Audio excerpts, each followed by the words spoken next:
अस्सलाम वालेकुम students. Second annual examination Sargodha university और पंजाब यूनिवर्सिटी के इम्पोर्टेंट क्वेश्चंस आपसे हमने डिस्कस करना स्टार्ट किए हैं।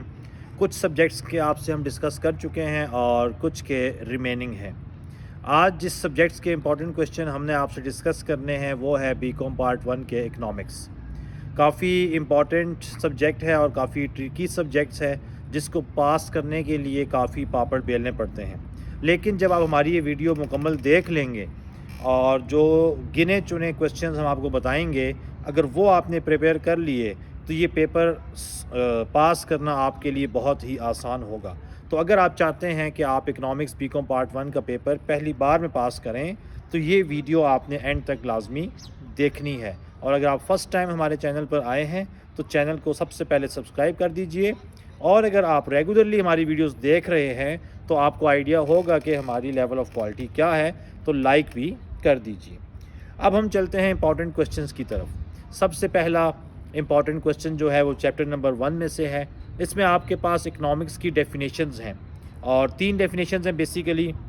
एडम स्मिथ है, रॉबिन्स डेफिनेशन ऑफ इकनॉमिक्स है और मार्शल डेफिनेशन ऑफ इकनॉमिक्स है। लेकिन आपने सिर्फ और सिर्फ प्रिपेयर करनी है Robbins definition of economics and Marshall definition of economics. इसके मेरिट्स, डीमेरिट्स, इसके बेसिक कॉन्सेप्ट्स और इन दोनों का डिफरेंस आपने लाजमी प्रिपेयर करना है।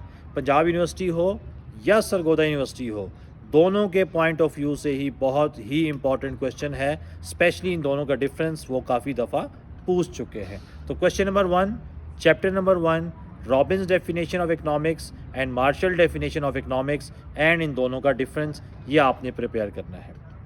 नेक्स्ट क्वेश्चन के लिए हम जाएंगे चैप्टर नंबर 2 के ऊपर।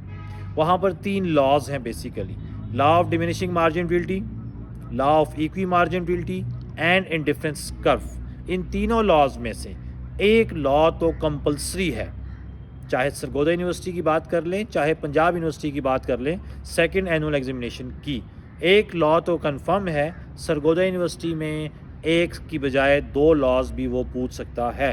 तो इन 3 क्वेश्चंस को जब आप प्रिपेयर करेंगे तो एक क्वेश्चन तो आपका लाजमी अटैम्प्ट होगा, जबकि उम्मीद भी ये रखी जा सकती है कि शायद एक से ज़्यादा भी वो इस बार पूछ ले। अक्सर उसका ट्रेंड यही है सरगोदा में, पंजाब में सप्लीमेंट्री में, कि वो 2 भी इसमें से पूछ सकता है। तो law of diminishing marginal utility, law of equi marginal utility and indifference curve. Next जो हमारे पास इंपॉर्टेंट टॉपिक्स हैं वो आते हैं डिमांड और supply. Law of demand, law of supply. Elasticity of demand, उसकी मेजरमेंट का जो प्रोसेस है, जो उसके मेथड्स हैं वो आपने प्रिपेयर करने हैं, और उसकी राइज एंड फॉल क्या होता है, और उसके measurements of elasticity of demand. इसी तरह लॉ ऑफ सप्लाई और इलास्टिसिटी ऑफ सप्लाई। काफ़ी चांस है, काफ़ी उम्मीद है कि डिमांड और सप्लाई के टॉपिक्स में एक क्वेश्चन वो पेपर में लाजमी पूछ सकता है। तो law of demand, law of supply, elasticity of demand और इलास्टिसिटी ऑफ सप्लाई, ये आपने लाजमी प्रिपेयर करना है।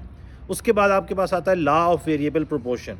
सरगोदा यूनिवर्सिटी और पंजाब यूनिवर्सिटी तकरीबन हर पेपर में, हर 10 में से 8 पेपर में आपको लॉ ऑफ वेरिएबल प्रोपोर्शन लाजमी नज़र आएगा।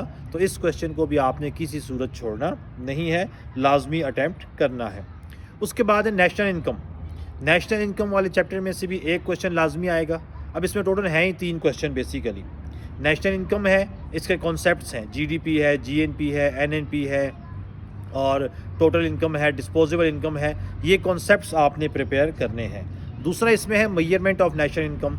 3 मेथड हैं, इनकम एक्सपेंडिचर मेथड और टोटल आउटले मेथड। ये आपने लाजमी प्रिपेयर करने हैं। और इन नेशनल इनकम की मेजरमेंट में क्या क्या मुश्किलात आ रही हैं वो आपने लाजमी उसमें डिस्कस करने हैं। तो ये 3 क्वेश्चंस हैं, इनमें से वो लाजमी क्वेश्चन पूछता है पेपर में दोनों यूनिवर्सिटीज़ में, तो किसी भी सूरत आप इसको छोड़ नहीं सकते।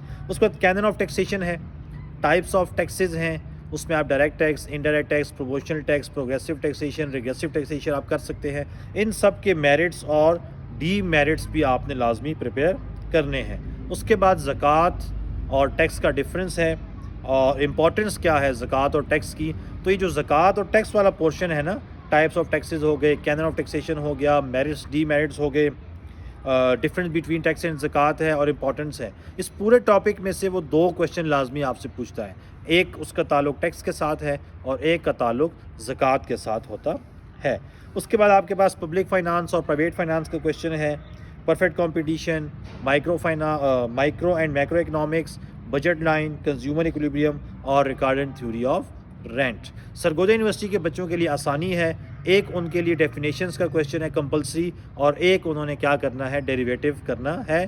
तो बाकी उसको 3 लॉन्ग क्वेश्चंस करने होंगे, तो इंशाल्लाह इन 13 सवालों में से वो 3 लॉन्ग कर लेगा। पंजाब यूनिवर्सिटी के बच्चों के लिए भी यही सजेशन है कि आप जो डेरिवेटिव्स है, न्यूमेरिकल पोर्शन है, वो लाजमी करें और बाकी फिर आपको ऊपर से 4 क्वेश्चन करने होंगे। तो इंशाल्लाह ये मुश्किल और ट्रिकी पेपर आप पहली अटैम्प्ट में पास कर लेंगे अगर आपने ये 14 क्वेश्चन प्रिपेयर कर लिए।